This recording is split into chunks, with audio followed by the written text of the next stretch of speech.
Hi guys! Welcome po kayo. Kung nagti-TikTok affiliate ka, this video is para sa atin. By the way, this is my first video. So magka-count ako ng mga videos ko dito kasi last years, I think nasa 4 years na po ako dito sa YouTube, pero hindi po ako masyadong nagpo-post ng mga video. So, eto, kinakount ko talaga yung video ko para makita ko yung result within 1 year. Yes, everyday nyo na po ako dito makikita sa YouTube. And I do my best na magpo-post talaga everyday ng video para sa inyo or para sa atin, lalo na kung willing kayo matuto about sa TikTok affiliate. Okay? Unang-una, ano po ba ang matutunan ninyo dito sa aking channel?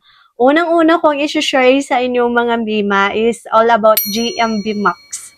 So, kung nagti-TikTok affiliate kayo, meron na kayong account, at ready na po kayo mag-post ng mga videos sa TikTok, ito yung dapat ninyong malaman.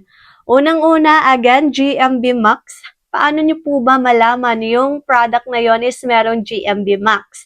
Ipa-flash ko lang po mga Mima kung ano po yung example ng product na merong GMB Max. Ganito po yan. Yan. Nakalagay na sponsored. Possible yung product or yung product na pinopromote po is meron po yung GMB Max pag meron pong sponsored.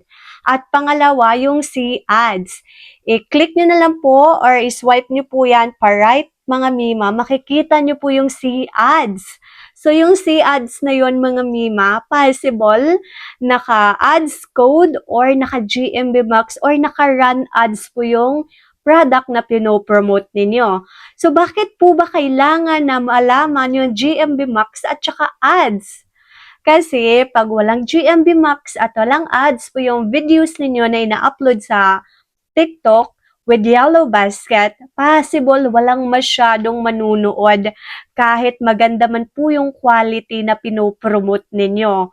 So, mas advantage talaga na merong GMB Max and also merong ads yung mga or see ads yung mga product or yung mga video ninyo with Yellow Basket. Naintindihan lang po ba? Yun po yung unang ikaka-share ko sa inyo ha. So comment lang po kayo sa comment section if ever nalilito kayo sa mga sinasabi ko. So proceed na tayo sa pangalawa mga Mima. I-share ko sa inyo based on my data kung ano po ba yung product ang daming nag-check out sa akin. So, disclaimer lang, porket gumagana or madaming nag-check out sa akin, madami din pong mag-check out sa inyo. Hindi ganun yon. So, ang i-share ko sa inyo, yung product na naka-run or naka-GMB Max at madami pong check out. Yun po yung aking i-share sa inyo. So, without GMB Max or run ads mga Mima, pwede ko po i-share sa inyo. Depende na lang kung gusto niyo po mag-check out para i-promote sa inyong TikTok account. Again, pangalawa, i-share ko sa inyo yung product na naka-run ads or naka-sponsored na madami pong nag-check out sa akin. And of course, dapat mag-check out po kayo para makuha nyo din po yung product na merong GMB Max or naka-sponsored po yon. Okay po ba? Naintindihan po ba? Okay. And also, pangatlo na tayo. Bibigyan ko kayo ng mga tips. So, kung meron kayong mga katanungan or meron akong i-share sa inyo na tips kung paano pa mag-grow sa pag-TikTok affiliate, possible ipopost ko din po yun dito sa aking YouTube channel. At pangatlo, kung nahihirapan po kayo mag-post ng mga product dito sa TikTok, for sure, gagawan ko yan ng POV sample or gagawan ko yan ng video sample para sa inyo. And of course, hindi naman talaga lahat the way sa pagpo-promote is makukuha ninyo. At least man lang, meron po kayong idea kung paano po i-promote yung product na gustong-gusto ninyo i-promote sa TikTok. So, 4 muna yung aking ikaka-share sa inyo. Maybe bukas po mag-start na ako sa pag-share sa inyo. So kung nakita nyo po yung videos ko, i-follow nyo na lang po ako. And of course, huwag po kayong mag-hesitate na mag-comment dyan sa ating comment section kung meron pa kayong mga katanungan about TikTok affiliate. Mas maganda na i-take advantage nyo po yung mga tao na nagbibigay ng mga tips kung paano po mag-grow or magkaka-income dito sa online.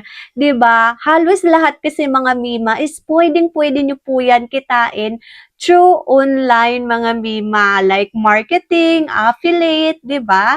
Madami na pong pagkikitaan sa social media. Kaya view kayo sa mga Mima at dapat alam natin or dapat ma-adapt natin kung ano man po yung generation natin ngayon.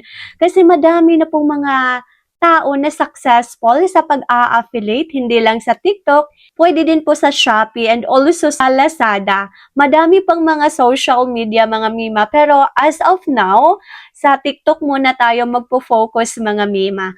By the way, I am more than 2 years na po sa pagti-TikTok affiliate, pero 1 year pa lang po ako, medyo tumataas yung aking income.